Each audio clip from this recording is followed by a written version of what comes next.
Hello, I'm Ken. I'm a show-through guide for Myers RV Superstores. And today we're going to do a quick walk around on this villa, which is pretty much a park unit. This isn't the kind of thing people typically tow around, but it is portable and it can be moved. So we're going to start up front. I've taken the cover off that covers these twin bottles. These are propane bottles. They're 30-pound bottles, which is bigger than your grill tank. People don't typically walk around with these. They either get them filled at a campsite. Usually RV places have their own propane supply, or they have people that come around regularly. But this is a lot of propane, and this would well last you throughout the season of fair weather. The biggest thing that uses propane is the furnace. So if you're running the furnace in cold weather, that does chew up a little propane. But this is more than enough to get you through a season, probably 2 seasons. So we're going to slide here around the side. We're not really going to talk about hooking up because our people are delivering, and we presuppose the fact that if somebody's putting this on a site, it's going to be a permanent site. But again, when I say permanent, that doesn't mean the unit can't be easily moved. It can be, but you need a pretty sizable vehicle to do it, and you're more likely to hire a professional company to come and pick it up and move it for you. This size coach, typically when it's delivered, they usually ask the people to have the site prepared so that the folks delivering it can put it on site and help you get it leveled, okay? And that's important because, again, since you're not moving it, you kind of want to get it the first time. Coming around this side, I want to point this out. This is just a vent. This is a vent to a water tank, and this says low point drain, which means there is a drain right here. There's a handle. I don't think the camera can pick it up, but there's 2 little valves you can turn for the purpose of winterizing and draining the water out of the coach before you introduce RV antifreeze in it. So that'll be something you use at the end of the season, and they're pretty easy to get to just under here. It's not something you do, every day or even every week. It's once to open it up in the season, and again to drain it at the end of the season. Here we have slides, and I myself on my coach, I have 3 slides. I don't like to leave the slides out when I'm not actually using the coach. I think it's a good idea. If you're weekenders, for example, I would probably pull the slides in, and the reason is there's no point in leaving the coach to weather, when you're not there, and also it kind of keeps the mechanisms working. And so just a little light dry lube sprays under here, and these rubber, although this is really rubber, it's a compound, it's not pure rubber, but they make a spray that's very easy from the ground. It's a pump spray. It's called Rubber Seal Slide Treatment. Don't mix it up with slide lube. That lube stuff is actually a grease. This is just a liquid. It comes in pump containers now. We're being ecologically careful now. They don't use the pressurized container. This is a pump container, and you can easily spray it without getting on a ladder, and just spray it and let it drip down maybe once a month or so, and you keep these nice and pliable. Okay. I wanted to take a look at the slide, particularly one in the shade. I was standing in the sun on the other side. And a way to keep the top of the slide clean without getting on a ladder. What you can do is take a measurement here and get a piece of indoor-outdoor carpet, the grassy kind. And if you cut that piece about that big, put a hole in each corner and put a rope between the holes, but before you attach the second side, you can put a loop on it, like a plastic loop, and you're going to want to put it grass side towards the coach and clip onto that with a length of rope. Now this slide I think is probably about 5 feet. Your other slide I think might be a little bit bigger, but you want to get enough rope and just tie a knot in the end of the rope so it's got a little weight to it. So you can throw the rope over so it dangles on the other side, go over and pick up the rope, make sure you're standing up far enough away, because when you pull that rope and you pull this grass over to the top, and you're going to clean the top off, that any leaves up there, you don't pull them down on your head. Now you have different slides, and they have this next slide is a little bit smaller, so that would need obviously a smaller piece of indoor-outdoor carpeting. But it's a quick way to clean the slide off before you bring it in, so you're not bringing a whole lot of stuff into the coach. And that's pretty much all you have to do, is just keep track of these seals, give them a spray once in a while, and clean the tops off. And for sure, make sure you make the slides move once in a while. And again, if you're weekenders, open it up when you get there.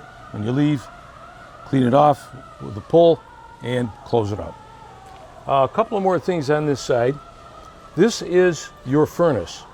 And on the bottom of this, or the left side, sometimes they mount them vertically. This one's mounted horizontally. It says hot. So what's happening here is when the furnace turns on, it's going to take in cool air here, and the hot exhaust is here. Now, this little device right here, after you've run that furnace more than a few times, there will actually be a trace odor of sulfur from the propane. You won't be able to smell it, but the bees can smell it. And what happens is, after you've used the furnace a while, and that sulfur odor gets in there and the bees detect it, they're going to want to make a home in there. Now, what happens is, with their nest in there, you won't be able to burn them out for this reason. RV furnaces have a safety situation, and it works this way. You set the thermostat and it calls for heat. Once that happens, the fan turns on first. No propane firing. Once that fan turns on, it has to turn fast enough, pushing the volume of air hard enough to trip a safety. They call it a sail safety, that says, okay, there's enough speed there with the fan to blow the exhaust out, and then when the thermostat is satisfied, it's going to shut off and the fan will continue running. So the thermostat will shut off the propane and the fan will run until it cools the unit down, so the unit doesn't overheat. So they make a stainless steel screen that goes over this. It's real simple to put on. There's just two little clips that go on here, and that's a handy thing to get at least by your second season. If you run the furnace in the fall or in the spring, and then again in the fall, just to kind of warm it up. You're not really going to spend winters in these, but you want to get that screen pretty soon. So what'll happen is, and these are the calls we get, my furnace won't stay on. It turns on, it goes off, turns on, it goes off. We have the customer look in here and find out there's a bee's nest in there, and you got to pick it out. The next thing we have is your water connection. This is your city water connection. So at your site, someplace there'll be a utility post, and you're going to connect to that. It's real important to try to keep the pressure under 45 pounds per square inch, and you do that either at this end of the coach or at the service end where you get your water, that you have a water pressure regulator. It's a little brass device. You screw it in on the hose, nothing to set, it's automatic. It will just keep your pressure a little lower. Municipal water pressure, if your site is getting water from a town, city, or village, the water pressure is likely to be in the 65 pound range, and that's a little high for the coach. And you should not expect to get the kind of water pressure you get at home in a town, city, or village. So just be careful to make sure you put that in your hose connection at either end.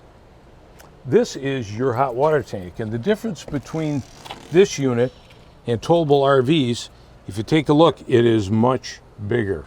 Towable RVs usually have either a 6 or a 10 gallon, and this one is 19.9 US gallons.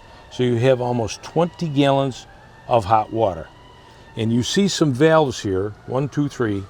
These are valves that need to be turned in the winterizing period when you're ready to winterize the unit. If you're having somebody do it for you, they're going to come in and turn these valves in such a way that this tank will be out of the loop of the water system in the coach, because we don't need to put antifreeze in the hot water tank. We just need to drain it. And once we drain it, and it'll go down out of this tube, once we drain it, we're going to reverse these valves, and any fluid you put in the coach will go through the pipe system, but not into the water tank. There's a pressure release here, just like you have at home, and that's usually when you know the tank is full.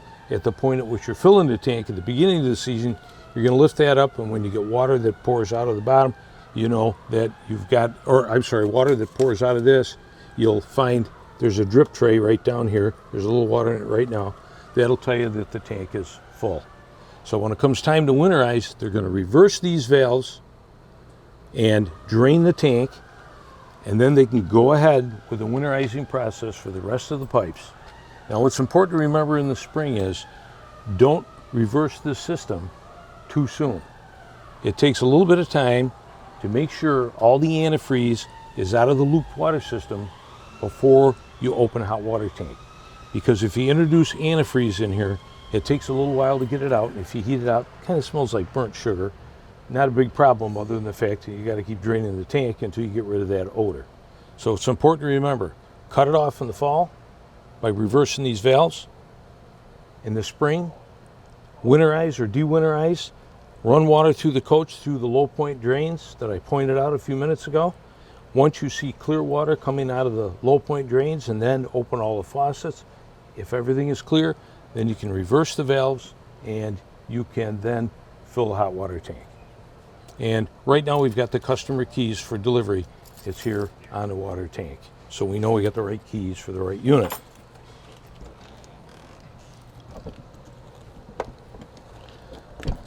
So here we have hooked you up to power, and this is a 50 amp coach.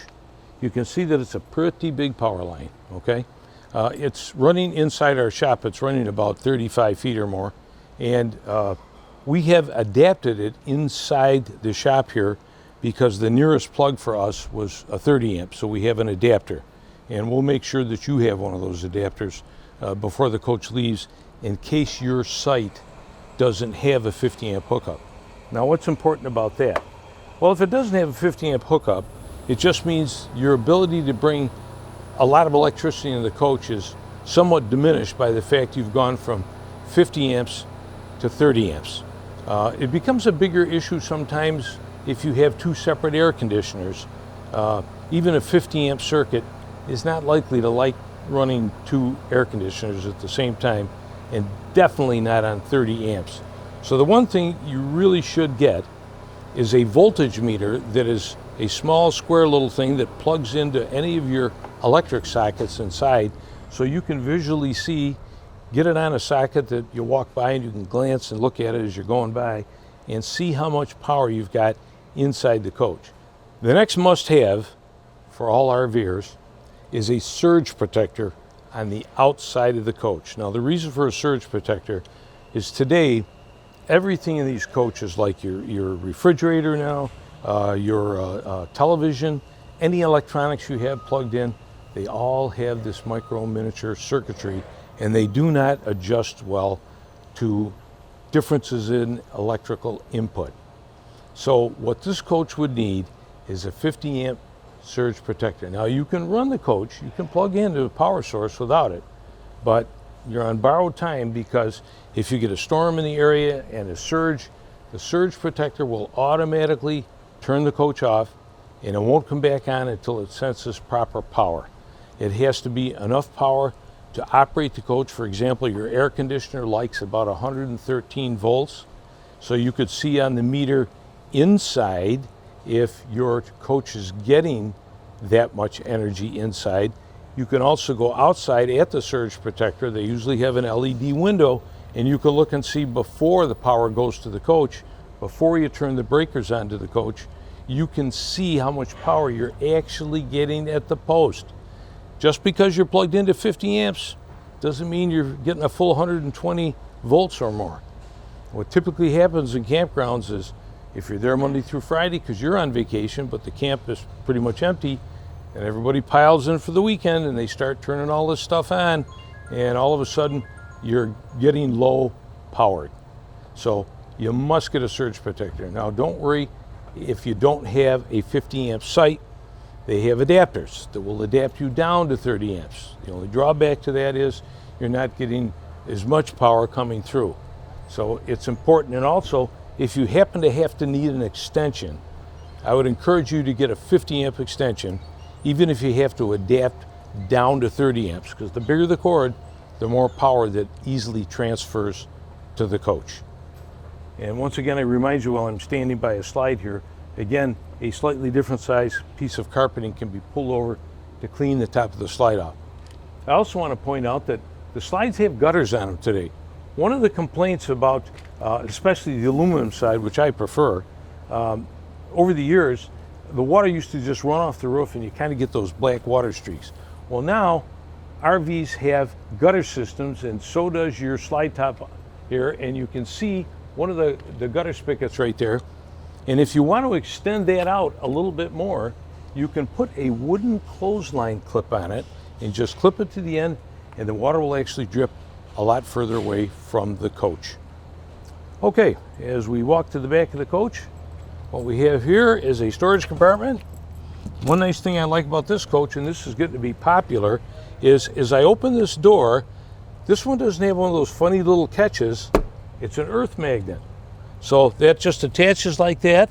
Now this compartment is actually open under the bed in the master bedroom. Now that means you can access this from this side or from the inside. For every good thing, there's always a little drawback. The drawback is in cold weather, this is a cold space. So just keep that in mind. Sometimes if you have extra linens and things, it's a good idea you could pack them in under the bed from the inside, and that kind of reduces the cold space under your bed. I have a similar thing in my coach, and one of the things I have from a company called Electro Warmth, if you Google it, they make heated mattress pads, any size or shape that you want. For a full-size bed, it's a good idea. If one person likes heat and the other person doesn't, it comes with dual controls and dual plug-ins. So if you happen to be sleeping alone at that particular time, sometimes when I take my coach to work someplace, I'll only turn on half the bed. You're using less electricity, and that's a house power hookup, so you do need house power. Okay, we're at the very back of the coach, and not a lot on this one here. All we have here is a little sign that says cable and satellite, and that transfers down here to these inputs, okay? Some campgrounds will have a cable or satellite hookup for you to plug into as part of the service they provide. Sometimes there won't be anything. I particularly have a portable satellite dish that I carry with me. There are some places I don't take that with me because they have cable and satellite, more channels than I have at home. Then there's places I go and either they don't have any, or you have to use the off-air antenna that's provided with the coach. When we go inside, I'll show you the TV's on, and we're not plugged into either of these, but we have the TV turned on and we scanned a few channels just to show you that it's working. Yeah, I'm pointing this ladder out, and it's obviously a ladder, but if you look at the bottom of the ladder, there doesn't seem to be a lower step, and that is purposely done on most coaches because they kind of want to discourage little children. If they see a ladder, they want to climb it. So what we would recommend is you get a step ladder so that you can go from here to there and not have to make this long step up or step down, which is pretty difficult. Now, I'm sure you haven't noticed on the camera that I might be full figured, okay? And I point that out because it's a good idea not to exceed probably, and I'm reading the capacity on here, 250 pounds. So somebody who's going up there should be less than 250 pounds. And what we would recommend is that they use a separate full standing regulation ladder. That would be the safest way to go up there. In the case of this unit, it's going to be permanently stationed. So we always tell people though with portable units to put the stabilizers down so the coach is not rocking when you're walking. Otherwise you get up there and it's kind of a whiteout because the roofs are very light colored and you can actually get vertigo and kind of like a snow blindness. So it's important to have soft sole shoes, use a long expandable handle, stay in the middle of the coach, work from the front to the back so you don't paint yourself in a corner, and then work your way back to the ladder.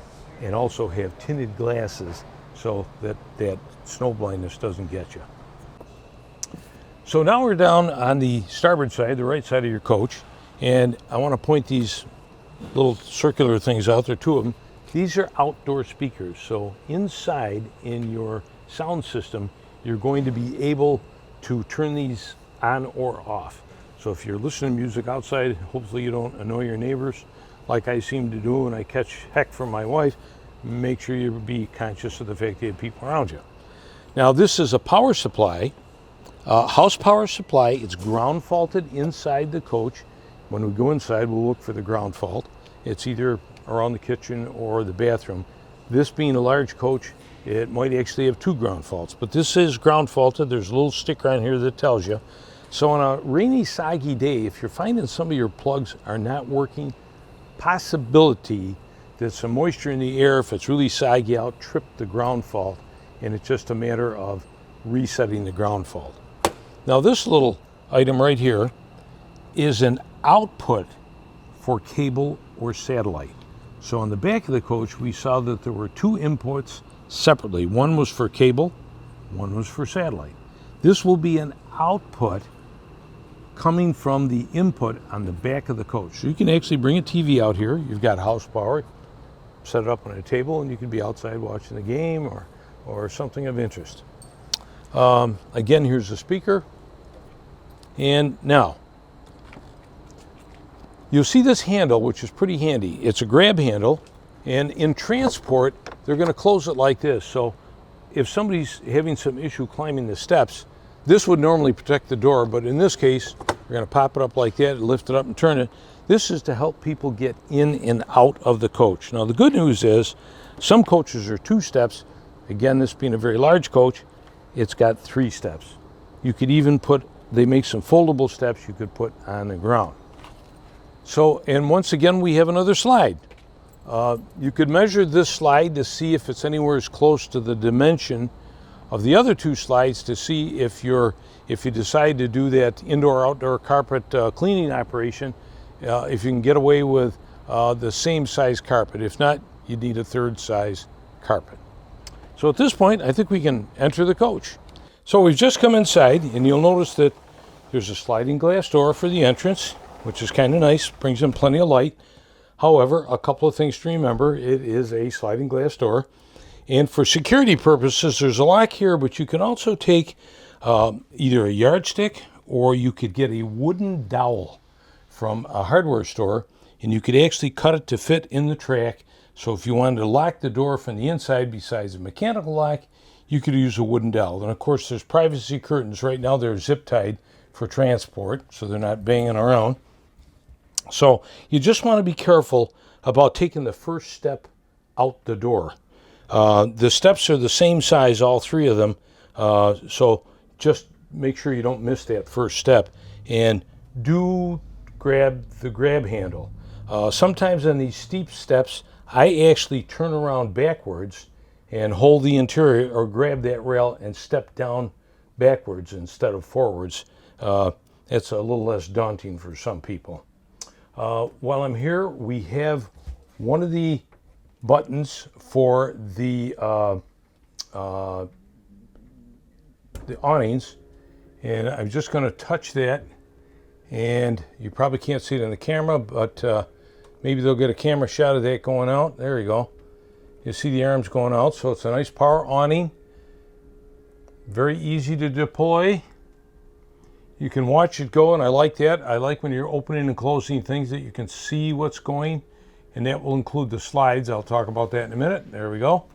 And you got a very nice large awning, and you get a shaded spot here. Now, what I would tell you, though, do not leave the awnings out. If you're not under the awning, put the awning in. Winds can come up at any time, and we don't want to see any damage done to the awnings. Now, the awnings will, if the wind gets heavy, there is a strut out there, a pneumatic strut, that would take some of the stress if the wind tries to fold it up, but we really don't want to see you do that too often. So at night, bring it in. Don't leave it out overnight. And if you're not around, bring it in. If you go out for the day, probably a good idea. You can look at the weather forecast, but you know how things can happen in a few minutes when it comes to weather. In this area of Western New York, if you don't like the weather, stick around for 5 minutes is what we say. I'm going to walk forward in the coach, and here we have a control panel, and this white switch is for a ceiling fan, and that is only on house power. The rest of this, now this panel that you have in front of you, there's some switches that are activated, and then there's some blanks here. They used the same panel for a couple of different coaches. So 3 of these: water pump, direct spark ignition, and water heater, there's no switch there. So nothing to be concerned about there. We do have a light switch, and I believe that's the outside. Here's the outside speakers, where it's either inside or outside. And here's the ceiling lights in the kitchen and recreation area. The next thing is slide switch. Now this slide switch controls one of the slides. I'm going to just touch it in, and you're going to see the slide just to that side coming in. Now when that one finishes coming in, the one opposite it, and the camera will pan around for you, will also start to come in. Now I'll bring this one in, and just enough to show you when the other one starts. And you see the other one. Now why do they do that? Because these slides are on a hydraulic system, hydraulic over electric. So I'm going to put them back out again. So sometimes you'd wonder, well, why would you pull the slides in anyway? Well, on a very cold night, the old saying goes, let's not heat Shea Stadium from second base. You would be reducing the area that you have to heat. So, or even on a hot day. And as you can see, they're wonderful window space. We've got all the window coverings up right now so you can see out. But on a hot day, you'd be absorbing a lot of sunlight. So you might want to consider that, keeping some shades down on very hot days. There is a tint on the windows. I think it's what's called an E1 tint. You can have, if this coach is going to be in a place that gets a lot of sun and your air conditioner is working pretty hard to keep up with it, you can get some additional tinting put on the windows. There are companies that can do that. You can look online for the nearest one to you, and they can put some tints on the windows. And I did want to point out the window across here because that is one of the emergency exit windows. So make sure that people are familiar with that. And there's a couple of them in the coach. There's one there. There's one just to the right of the camera. And I think there's another one in the kitchen and also another one in this slide. So there's plenty of emergency windows if somebody has to leave the coach for some reason and not by using the door. The other thing on this wall is a switch for one of the other slides. And I believe this is going to be the kitchen slide.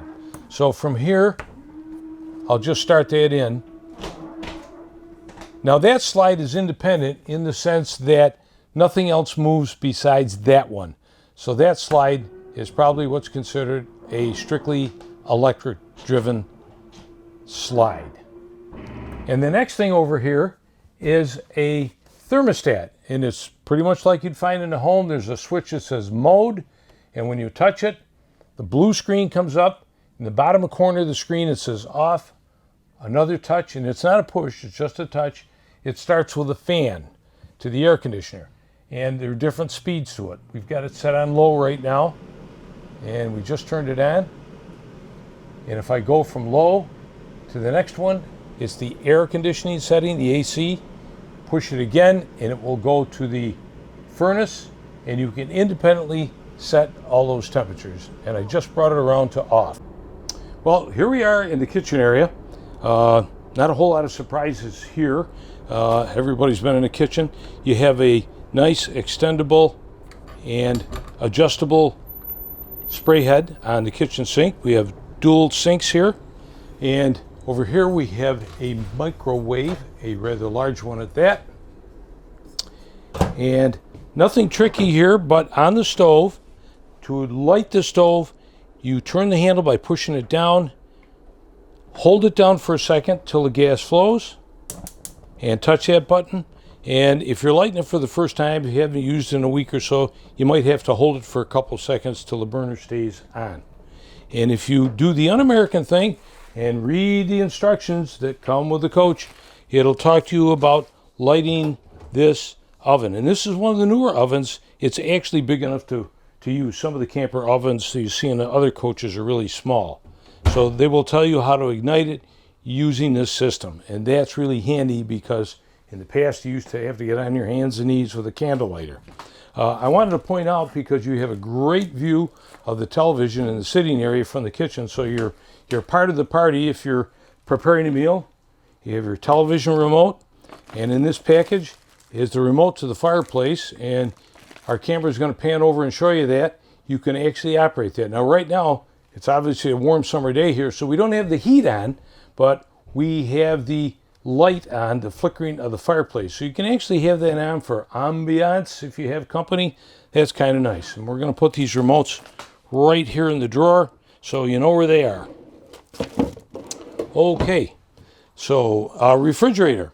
The reason we have these Velcro straps on, this is just for transport. One goes around the two doors and one goes around to make sure that the, and it didn't go around, but we'll get it around to make sure the drawer to the freezer, it's a bottom freezer, doesn't open up while we're in transit. So if you should be moving the coach, that's probably a good idea to make sure the refrigerator. And this is a residential refrigerator, so it's much larger than you see in some of the other movable RVs. A wonderful closet here, a cupboard, kitchen cupboard, very big, very nice, and plenty of cupboard space all around. Okay, it's a nice day today, so we also open the window to get a nice breeze. Plenty of ways, plenty of windows to open so you can get a cross breeze. Okay, we're going to walk down the hall. So we just left the kitchen and the sitting area, and we're going to walk back to the master bedroom. Now, before I go in the bedroom, well, I'll go in first and I'll have the camera pan down. There is a step here. And so we want you to really pay attention. If you happen to get up in the middle of the night, don't forget where you are and take a walk off the step and find yourself stumbling into the bedroom. So be careful. There's a step down to get in the master bedroom. And you step inside, plenty of storage space here, lots of drawer space. There's a closet here. Now I've left the bed tilted up because I wanted to show you that this is the other side of that compartment we saw from the outside. And by the way, your vacuum cleaner equipment is in a bag here, and I'll show you the vacuum when we go outside again, outside the bedroom. It's at the bottom of the stairs to the upper floor. And also the interesting thing, this coach actually has a regular commode, okay, a regular toilet with a water reservoir, and for transport purposes, you will find that under the bed. And so all your vacuum stuff is under the bed. There's also some plastic things and wrappings that are actually hubcaps for the wheels. So when you get the coach set into place, you might just want to pop those out so you don't leave the wheels and the lug nuts on the wheels to weather. So you can see the bed lifted up on struts. There's a lot of storage space, but remember that storage space is really considered cold space because of that compartment to the outside. So it's a great place we store a lot of linens and things under ours and extra blankets, and that kind of cuts down on that cold space. Okay, and down here you can see you've got a place to kind of hide your shoes. Okay, you can kind of tuck them under there, or slippers. So I'm going to put this right down. Now if you take a look, you have power next to the bed, and you have a 5-watt charging station. Let me look over here. I don't know if they included one on this side. I kind of don't think so, but at least you can charge up, or if you have a CPAC or something like that. Okay, and also a big window. Right now there's a nice breeze coming in. We're not that far off Lake Ontario here, and I can see the awnings flapping just a little bit. Nice breeze and great ventilation. I haven't opened the back window, and again, an exit window. There's several exit windows here you should be familiar with. And over on this side, next to this walk-in, this closet here, before I get to the other one, I forgot to mention, this is set up for a washer-dryer setup. So there's plenty of power in there for either a single or a stackable system. They actually have one unit that's a washer and a dryer, and then they have separate units, and you can stack them. So if you don't avail yourself of that feature, again, it's another large closet. And also there's a wardrobe with twin doors with mirrors on them. So we'll take a quick break, and we're going to go up and show you the bathroom. Okay, here we are in a lovely bathroom, and we've been getting a lot of notice by clients that, gee, the sink seems kind of small. Well, one of the things that customers have asked for across the industry is both more room in a bathroom and more counter space. So the old 80-20 adage in the RV world is if you get this, you can't get that. There's only so much you can put in. So they have put in a slightly smaller sink, but it gives you nice counter space. And by the way, here is the master GFI outlet for the coach. So any of the plugs that are marked with that little symbol on it is a ground faulted plug. Not every plug is ground faulted. Some of the inside plugs on the inside walls aren't. So if something is not working, first place you want to look. Single handle faucet, very nice. Storage space underneath and drawer space. Also, you have here a residential toilet commode. Proper word, I guess. The top is off, and I pointed out that the top for transport purposes is under the bed. But this is a commercial flush type commode. Additional space in here for storage, and also wonderful shower. And let me step aside. Now the doors are locked back for travel purposes, but this is a pretty spacious shower with a seating area and a wonderful shower head here, kind of a rain shower head, and it's locked in place up there for travel, and a single handle faucet. So plenty of space for the shower. Just real quick, we wanted to point out a safety device here on the end of the kitchen counter, and the camera's there for a shot. That is both a carbon monoxide detector and a liquid propane leak detector. So if that sounds off, you want to pay attention to that and find out why that's happening. You could simply be atomizing something, perfume, or you're spraying Simple Green to clean the floor, and that could set it off. And one more thing, in the hallway near the sleeping area, on the ceiling, I'll walk back there and point at it, is a smoke detector. Let me close this door. And the smoke detector is right here. Now, the other device is wired into the battery system. This one is on a 9-volt battery. So if that goes off, you need to change it. And one more thing while I'm standing here, I mentioned earlier hoses for your vacuum cleaner are under the bed and all the attachments. This is the vacuum cleaner system. So if you do the un-American thing again and read the instructions, it will give you all the information you need for that. So what I'm going to do now is I'm going to step aside and have our producer take a walk up and just take pictures of the upper bedroom areas. There's one to the right as you go up the steps, and there's some things up there, some product that they left for you. And then there is another one to the left. So this coach, if you can still hear my voice, this coach sleeps quite a few people. And everybody has a lot of privacy. So I hope to help you out with this thing. And for the owners that this coach is going to, thank you for your business and the privilege of showing you your new home. So until we see you again, have a good experience RVing.